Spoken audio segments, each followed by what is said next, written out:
और भाई लोग क्या हालचाल है, कैसे हो तुम लोग? बढ़िया, एकदम सब एकदम सही साथ चल रहा है भाई हैं। तो यार आज हम लोग पढ़ने वाले हैं द बॉल पोएम के बारे में, ठीक है, जिसे लिखने वाले शख्स का नाम है जॉन बैरीमैन। और यार ये ना एक अमेरिकन पोएट है। तो चलो यार इनको साइड में रखते हैं, कौन सी इनकी बेटी की बारात में जाके हमें ठुमके लगाने हैं, ठीक है। हमें तो यार अपना पोएम पढ़ना और एग्जाम पास करना है। तो चलो यार अब पोएम को देखते हैं। तो देखो इस पोएम में यार बेसिकली हमें पोएट साहब ये समझाना चाह रहे हैं ना कि किसी भी चीज को जब हमारी कोई प्यारी सी चीज टूट जाती है, फूट जाती है, कुछ भी हो जाता है, ठीक है, उसके साथ या फिर खो ही जाए, तो यार उसके गम में हमें डूबना नहीं है, ठीक है। या फिर हमारा ब्रेकअप हो जाए तो उसके पीछे हम लगे रहें, 24 घंटे रोते रहे, दिन रात खाना वाना नहीं खाए, ठीक है, उसके चक्कर में अपनी जिंदगी झंड कर ले ना बाबा ना, ऐसा नहीं करना है। इस पोएम के माध्यम से वो हमें समझाना चाहते हैं कि ऐसा अगर तुम्हारे साथ कुछ होता है, ठीक है, तुम्हारी प्यारी सी चीज कुछ टूट जाती है या फिर तुम्हारी गर्लफ्रेंड तुम्हें छोड़ के भग जाती है, तो भाई नाराज मत हो, एक गई तो दूसरी आ जाएगी। मजाक कर रहा हूँ। मेरे कहने का मतलब ये है कि अगर तुम्हारे साथ कुछ ऐसा हो जाता है भाई, तो उसके चक्कर में अपनी जिंदगी झंड मत करो, ठीक है, उससे मूव ऑन हो जाओ, ठीक है, अपने पैरों पे खड़े हो जाओ और आगे बढ़ो, जिंदगी में कुछ आगे करो। तो बस भाई हमारे पोएट साहब यही समझाना चाहते हैं इस पोएम के थ्रू, ठीक है। तो चलो यार अब पोएम भी पढ़ ही लेते हैं। तो देखो इस पोएम में भाई एक बच्चा होता है जो कि यार नदी किनारे एक गेंद से खेल रहा होता है, एक बॉल से खेल रहा होता है। अब यहाँ पे क्लियरली मेंशन नहीं है कि यार नदी किनारे खेल रहा था, मतलब कि ऐसी जगह खेल रहा था जहां आसपास में उसके पानी थे, हो सकता स्विमिंग पूल हो सकता पोखर हो, कुछ भी हो, समझ रहे हो ना तुम। तो यार उसके किनारे वो खेल रहा था बॉल से, उसकी प्यारी सी फेवरेट बॉल थी, उसके साथ वो खेल रहा था। और जो हमारे पोएट साहब है भाई, वो कहीं दूर से छुप कर उस बच्चे को ऑब्जर्व कर रहे थे, देख रहे थे, ठीक है, चुपचाप बस उसे देख रहे थे कि आखिर ये क्या करता है। और वो बच्चा भाई मस्त अपनी गेंद से खेल रहा होता है, ठीक है, उसकी प्यारी सी गेंद से वो खेल रहा होता है। और खेलते खेलते क्या होता है भाई, उसका जो गेंद होता है ना भाई, उछलते हुए सीधा पानी में जाके गिर जाता है, ठीक है। और हमारा जो पोएट है ना भाई, ये सारी हरकतें वो देख रहा होता है, ठीक है। तो वो सोचता है कि आखिर अब वो बच्चा क्या करेगा, क्योंकि भाई बॉल तो चली गई पानी में और बच्चा जाके उस पानी से तो निकालेगा नहीं बॉल, ठीक है। तो उसकी बॉल अब भाई खो चुकी है, मतलब कि अब चली गई, वो उसे वापस मिलने वाली नहीं है। तो वो पोएट सोचता है कि आखिर अब वो बच्चा क्या करेगा। अब देखो यार यहाँ पर एक वर्ड लिखा हुआ है मेरी लीड, ठीक है। ये जो है ना यार नॉन मूवेबल चीज के लिए यूज ही नहीं होता है, मतलब कि जो अपने से खुद से ना चल सके उसके लिए यूज नहीं होता, लेकिन फिर भी हमारे पोएट साहब ने यूज किया है, ठीक है।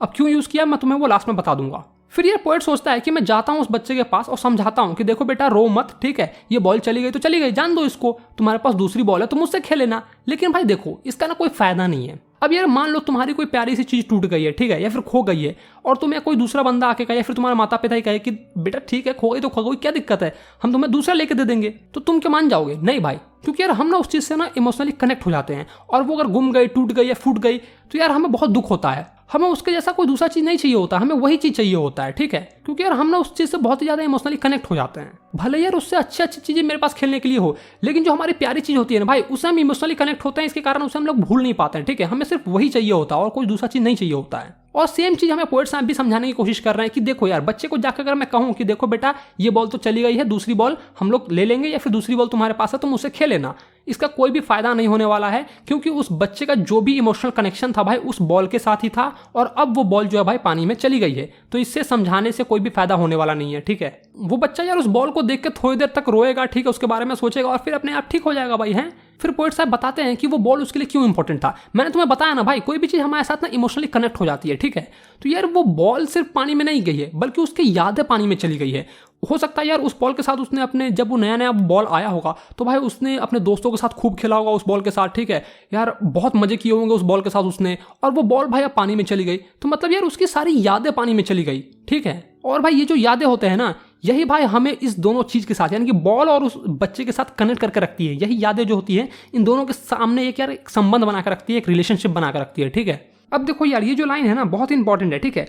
All his young days into the हावर वेयर हिज बॉल वेंट। और इसका मतलब यार मैंने तुम्हें पहले ही समझा दिया है कि उसकी जितने भी यादें हैं यार उस बॉल के साथ साथ चली गई है। सिर्फ बॉल ही नहीं गया पानी में, बल्कि उसकी यादें भी चली गई हैं, जो उसने हैप्पी मोमेंट क्रिएट किया था, जो हैप्पी मोमेंट उसने जिया था, ठीक है, जो हैप्पीनेस उसने उस बॉल के साथ जी थी, अपने दोस्तों के साथ जिया था, वो भाई सब का सब पानी में चला गया है। फिर वो पोएट सोचता है कि जाता हूँ और उस बच्चे को मैं कुछ पैसे दे देता हूँ ताकि वो एक नई बॉल खरीद ले, ठीक है। यहाँ पे जो डाइम है ना भाई, ये एक करेंसी है, ठीक है, जिसे हम लोग पैसा कह सकते हो तुम, ठीक है। तो पोएट सोचता है कि जाता हूँ और उसे कुछ डाइम दे देता हूँ, कुछ पैसे दे देता हूँ ताकि वो एक नई बॉल खरीद ले। लेकिन फिर वो सोचता है नहीं यार मुझे ऐसा नहीं करना चाहिए, क्योंकि अगर मैं ऐसा करूंगा तो वो अपनी रिस्पॉन्सिबिलिटी को भूल जाएगा, ठीक है।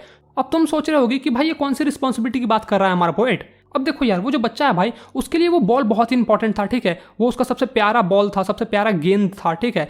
तो भाई वो उसकी रिस्पॉन्सिबिलिटी बनती है ना कि उसके साथ वो सही ढंग से खेले, ऐसे जगह पे नहीं खेले जहाँ पे वो हो सकता है कि बॉल भाई कुएं में चले जाए, पानी में चले जाए, तो उसे पानी से दूर हट के खेलना चाहिए था, ठीक है। तो ये उसकी रिस्पॉन्सिबिलिटीज थी।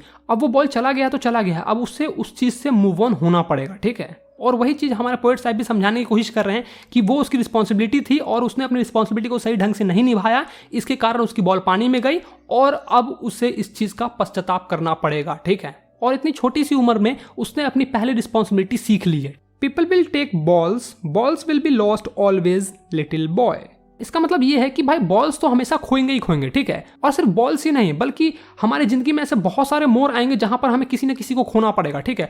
हो सकता है यार किसी की फादर की डेथ हो जाए, ठीक है, तो यार उससे हमें मूव ऑन होना पड़ेगा।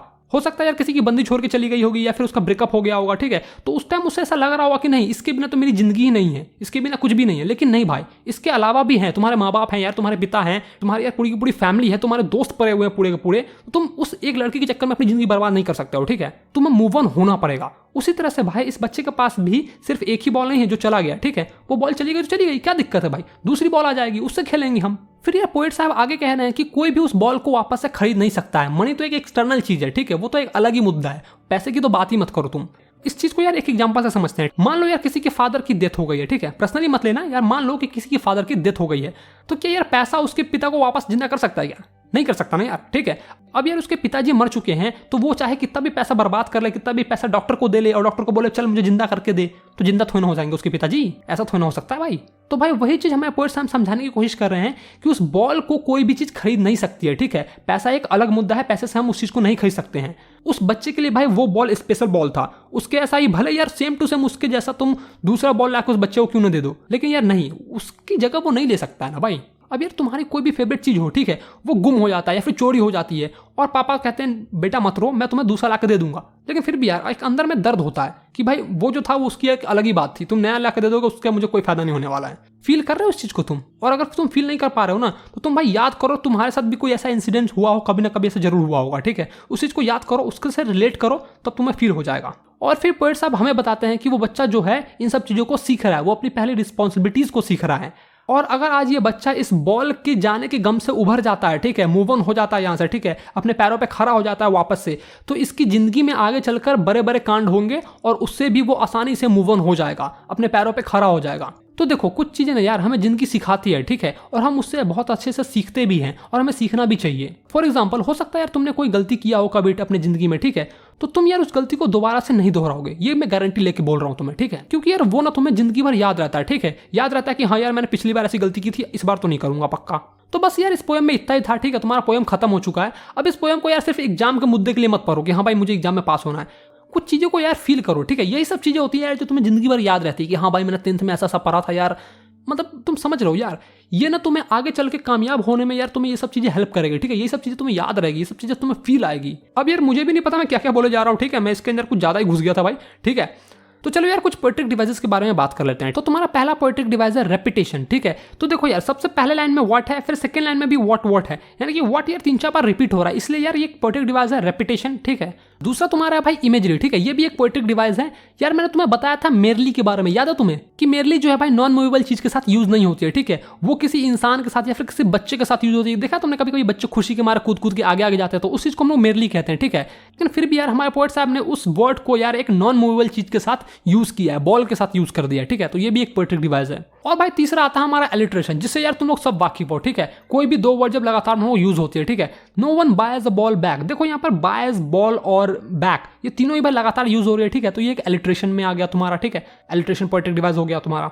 और चौथा भाई कि इस पोएम में भाई राइमिंग है ही नहीं, ठीक है, कोई भी यार किसी का सुरताल नहीं बैठ रहा है, ठीक है, तो मतलब यार इस पोएम में यार राइमिंग नहीं है। तो चलो भाई यहीं पर इस वीडियो को खत्म करते हैं। मुझे नहीं पता भाई ये कितना लंबा वीडियो बन गया, ठीक है, लेकिन जो भी है भाई सही है, ठीक है। और भाई अगर तुम्हें वीडियो अच्छा लगा हो ना तो वीडियो को लाइक करो, ठीक है, और अपने भाई का चैनल सब्सक्राइब नहीं किया तो क्या करो भाई लोग, चैनल तो सब्सक्राइब कर लो हैं। चलो मैं मिलता हूं तुम्हें नेक्स्ट वीडियो में, बाय।